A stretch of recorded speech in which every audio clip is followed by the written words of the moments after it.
regards to Tyreek Hill. So let's rewind it. Let's come back to Tyreek Hill for a brief second because Tyreek, not only is the conversation around Tyreek not magnified in the way that it should, the things that do get magnified in regards to Tyreek Hill are the things that we're in a tricky spot when it comes to social media and the relationship that social media has with professional athletes because a lot of these dudes grew up with social media and it feels kind of strange because we're both older than Tyreek Hill. So, and we're both Right. from an age where we didn't grow up with social media. We don't have this connection to social media. We don't really give two shits about social media. I could care less. But Same. a lot of these dudes did grow up with social media. And one of those dudes is Tyreek Hill. And one of those dudes, and the reason why I bring it up is because over the weekend, this quite caused quite a bit of a stir. Were you familiar with this tweet from Tyreek Hill, Rod? Oh, of course. Of course I was, man. Of course I was. But you know what, Herbie? I'm one of those people when it comes to social media. Like, listen, people post cryptic shit all the time. I've even posted like things that people I might consider, depending on who reads it, they might think it's cryptic. Mm-hmm. But me personally, I didn't really take too much into it. Like, I didn't. Like, there was a lot of fans who were upset, right? Because the tweet is just a simple. It's time for me to go, coach. Like, it was a simple, like, and people, it got the people riled up, Herbie. It got people talking. It got people chirping. Because at the end of the day, people are thinking, oh, maybe Tyreek Hill's unhappy here. I don't know, man. He lives in South Florida.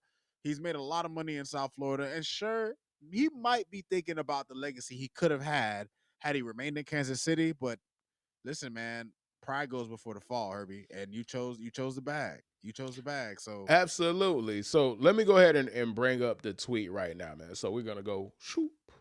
Bada bing, bada boom, man. So this is from whoop. Dolphins Wire. This and if you're not familiar, Dol I'm not sure exactly the date, but over the weekend, Tyreek Hill tweeted, like Roger said, it's time to go coach. But because a lot of people, a lot of professional athletes, and I'm not here to question the intellect or the intelligence of the professional athlete, especially in the football ranks, but I seen multiple Tyreek Hill tweets, and he does not believe in periods, commas, endings, exclamation points, or anything that are vital to conversations with grammatical accuracy. So when he says it's time for me to go, coach, most people are going to think that he is saying it's time for me to leave this situation. I am talking directly to Mike McDaniel. I don't want to be here anymore. And as it says in the story, and we'll just read the story right here, man. Tyreek Hill, as often as he does, generated some chatter and raised some eyebrows with a post on social media this week. On Wednesday, the Miami Dolphins wrote, "It's time for me to go, coach." Yada yada yada. We just said that. No reason to double hap on that. But here's the juicy part.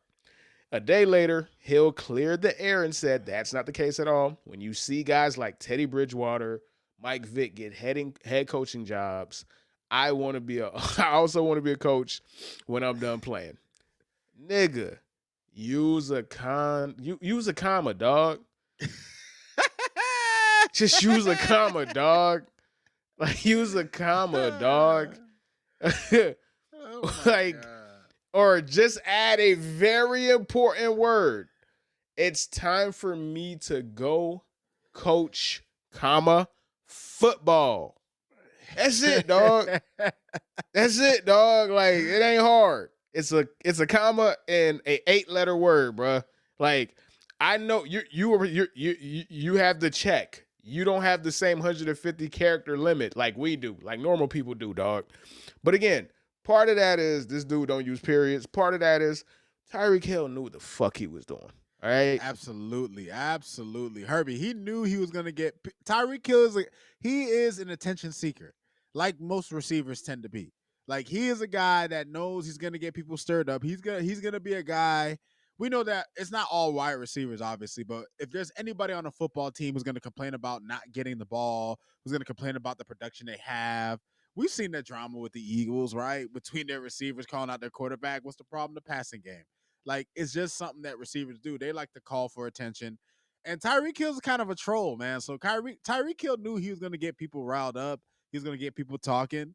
And that's just what he does, Herbie. He's not making headlines for 2,000 yards like he was the previous 2 years, right? So he's got to be remaining in the headlines somehow. And I don't know. Like, that's why I didn't read too much into it. Like, when I saw the tweet, I knew, I was like, oh boy, he's gonna open the floodgates because people are gonna be like, oh, even after the statement that he made talking about Teddy Bridgewater and the coaching and all that, you've already opened Pandora's box. You've already got people thinking you want to leave. You already got people thinking, oh, he misses Patrick Mahomes and Andy Reid and the Chiefs. It's too late now. You opened the floodgates. But ultimately, I knew it wasn't gonna be a big deal in the end. No, I knew it wasn't a big deal either. And again, it this speaks to the generation divide. And again, I'm not trying to be on my old man on the lawn, bro. I'm 35, dog. I'm not 50. I don't. I have a couple gray hairs in my beard, and I got a couple gray hairs in my hair. But I'm not ancient, dog. Like, there's not that much of a gap between me and Tyreek Hill. But me personally, and again, this is not. I'm not trying to grandstand. I'm not trying to have been on a high horse. I'm just talking from my personal purview. And it doesn't mean shit. I'm just a regular guy on a YouTube channel, right? But I don't understand the necessity to want attention that bad. And again, I am not Tyreek Hill. You don't get to be a professional wide receiver unless you are a narcissist, bro. That comes with it. You're right. That comes with it. It has to. So I'm not judging him. But my nigga, don't be, oh yeah, man. I seen Mike Vick is at Norfolk State, man. It really inspired me. Fuck out of here, nigga. Hey, fuck out of here, nigga. You wanted to cause a riot on social media, and you knew how to do it. Again, you could have easily said, man, seeing Mike Vick coach football has me inspired. Seeing Teddy Bridgewater makes me want to go win a high school coaching championship, state championship for the state of Georgia, like Teddy Bridgewater did for the state that he's from, Florida, South Florida. You said it's time for me to go, coach. Nigga. And you know how Dolphin Twitter is, bro.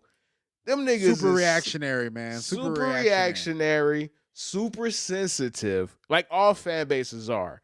But Dolphin fans are very special. Trust me. I'm on the internet. I see all the fan bases. You got the scum of the earth, which is the Eagle fan base. You have just the most obnoxious people on planet Earth, Kansas City Chiefs fans. And then you have Dolphin fans. Dolphin fans are very sensitive people because Dolphin fans are often criticized for not being real fans. And they take that shit very personal. And it's like, Herbie, who's not gonna be a real fan of this shit? That's why, like, who's not? Like, that's why we take offense to it. Like, listen, just because people are smart enough not to waste their money to go to the games for a franchise that has continually failed us for over 2 decades, really for 4 decades, like, don't get me started. Like, don't tell me we ain't real fans, Herbie. Why would we stick with this? Why? For what? And that's what have we gained? Bruh, you trust me. I know. We're here. We live in South Florida. I go to the bars. There's nothing but Dolphin paraphernalia everywhere, bro. Facts, when the Dolphins are good. That's why last season was so exciting. Me as somebody who's an outside observer, when I went to the L Houses, the Twin Peaks, the Bruise Rooms, all of these places, when the Dolphins are good, you can't even get a seat at a table. You're standing at the bar. You have to throw your money in front of the bartender because they don't got time to even see you because it's packed. So we have been, you guys have been waiting for a serious football team, and you had it for 7 weeks last year, right? Like, you had it for all of 7 weeks. That 7-week run, woo, it was electric down here. You know, but that 70-point game had niggas high. Herbie. What a fucking crescendo. What a crescendo. Oh, but then, like a lot of things, like gravity, things came back down to earth. Like in the real Dolphins the real Dolphins stood up, man. So that's just what it is, man. But again, going back to him being a narcissist and wanted to chase attention, bro. That tweet blew more than I expected. Cap.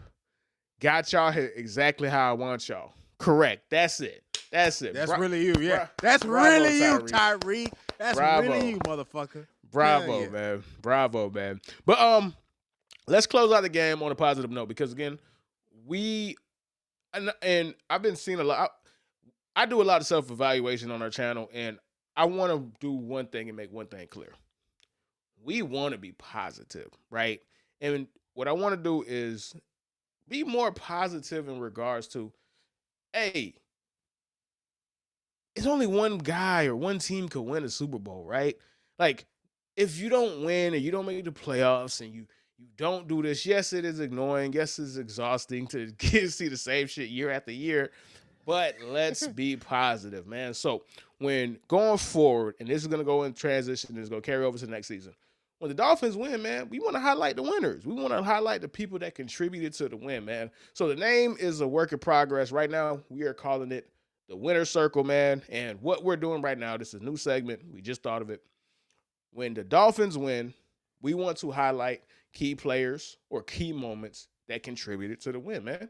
And we want to leave on a high level, man. So, Rod, who do you want to nominate for this week's Winner Circle? Who were the players and or coaches or moments that contributed to a Dolphins win in week 16, sir? I got 3 nominees this week, Herbie. One for each phase of the ball. First up, I'm gonna do Devon Achane, man. He had the game-sealing touchdown when we were just trying to run out the clock, 50-yarder. God, Herbie, I've been waiting to see him have a run like that. I don't think he's had a run like that all season, which is a crime. But positivity. But the Dolphins today, he actually got a good amount of carries today, Herbie. They've neglected giving him the ball in recent weeks, and that's obviously in large part to the offensive line. But in terms of both the passing game and the running game, like Devon Achane has been a Swiss Army knife for us all season, and he ended up being the closing pitcher for us in this game, and he obviously deserves to be a part of today's winner circle. The next person up, let's go to defense, Herbie. And we had a lot of guys perform pretty well today, Herbie. But I'm gonna give the game ball in terms of the winner circle on defense to Kader Kohu. He had the game-ending interception, where the 49ers had an opportunity to drive downfield, and they would have had to have scored a touchdown. Brock had a 300-yard 2-touchdown game, so he had a pretty decent game by his standards, and Cater sealed the game for us. He got the interception, and that's what set up Devon Achane to have the 50-yard touchdown run. So there we go. You know what I'm saying? A game sealing play like that. That Dolphins need more of that. I can't remember the last time we had like a game ending interception like that mattered so much. And then listen. Last but not least, Herbie. Obviously, the superstar of today's game, the guy who scored the most points for us, Jason Sanders, man. Jason Sanders, man. Jason Sanders, he kicked a shit ton of field goals. He didn't miss any extra points, thank God, this week. But he held it down this week. We needed him to keep us in the game. We needed him to, when drive stalled on us, when the offense couldn't get it together, he was able to put up points for us. So these are my 3 guys, Herbie. These are the 3 guys of the winner circle this week. Man, awesome winner circle, man. You feel me? Let's go ahead and give the winner circle a round of applause, man. Shout out to the winner circle. David Achane, Jason Sanders, and I don't know how to pronounce his name, bro. You got to say that one for me, dog. Kader Kohu, Darth Kader. Kader Kohu, Darth Vader, man. So, all right. Normally, what we do, we break down the 2 or 3 biggest games of the week aside from the Dolphins game. But